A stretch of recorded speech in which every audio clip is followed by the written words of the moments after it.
महाराष्ट्रात गेल्या काही दिवसात पार पडलेल्या स्थानिक स्वराज्य संस्थांच्या निवडणुकांनी राज्याच्या राजकारणात एक अत्यंत स्पष्ट आणि ठोस संदेश दिला आहे।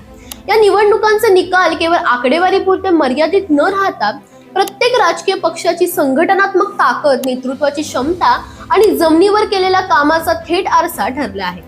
2 डिसेंबर आणि 20 डिसेंबर 2025 रोजी महाराष्ट्रातील 246 नगर परिषद आणि 42 नगरपंचायत अशा एकूण 288 स्थानिक स्वराज्य संस्थांमध्ये मतदान पार पडले। 21 डिसेंबर रोजी मतमोजणी पूर्ण झाली आणि राज्य निवडणूक आयोगाने अधिकृत निकाल जाहीर केले। या निकालांमध्ये भाजप नेतृत्वाखालील महायुतीने तब्बल 288 पैकी 207 ठिकाणी विजय मिळवत राज्यभर आपलं वर्चस्व सिद्ध केलं। या उलट विरोधी पक्षाच्या वाट्याला केवळ 44 जागा आल्या। हा फरक केवळ निवडणूक विजयाचा नसून तो संघटनात्मक ताकदीचा आणि राजकीय नियोजनाचा आहे। भाजपची संघटन यंत्रणा किती प्रभावीपणे वापरली जाते हे या निवडणुकीत पुन्हा एकदा स्पष्ट झालं।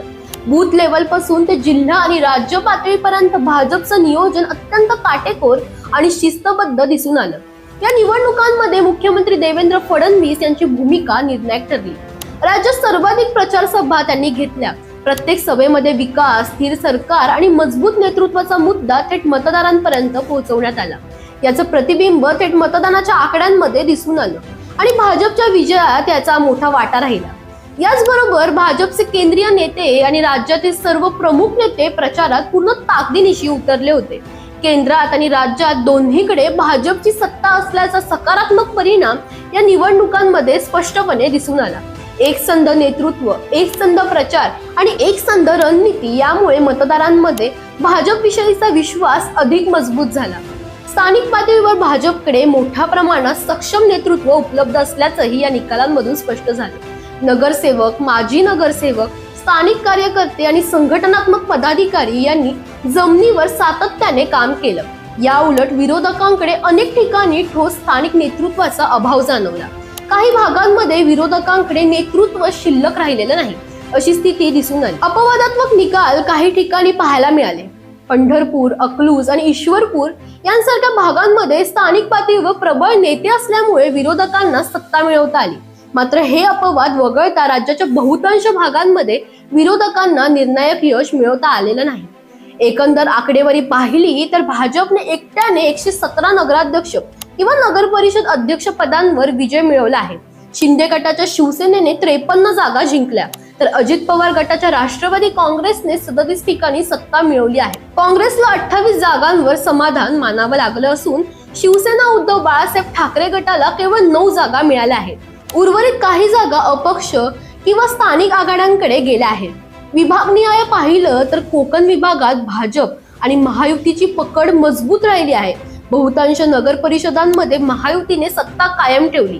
पश्चिम महाराष्ट्रात काही ठिकाणी राष्ट्रवादी काँग्रेसने स्थानिक नेतृत्वाच्या जोरावर प्रभाव दाखवला असला तरी एकंदरीत चित्र महायुतीच्या बाजूने झुकलेलं आहे।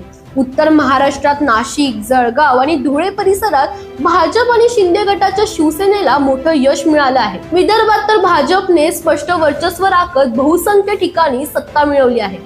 हा विजय इतका मोठा आणि राजकीय दृष्ट्या महत्वाचा ठरला की पंतप्रधान नरेंद्र मोदी यांनी सुद्धा या निकालाची थेट दखल घेतली। पंतप्रधान मोदी यांनी मराठीतून ट्विट करत आणि भाजप कार्यकर्ते आणि मतदारांचे अभिनंदन केले।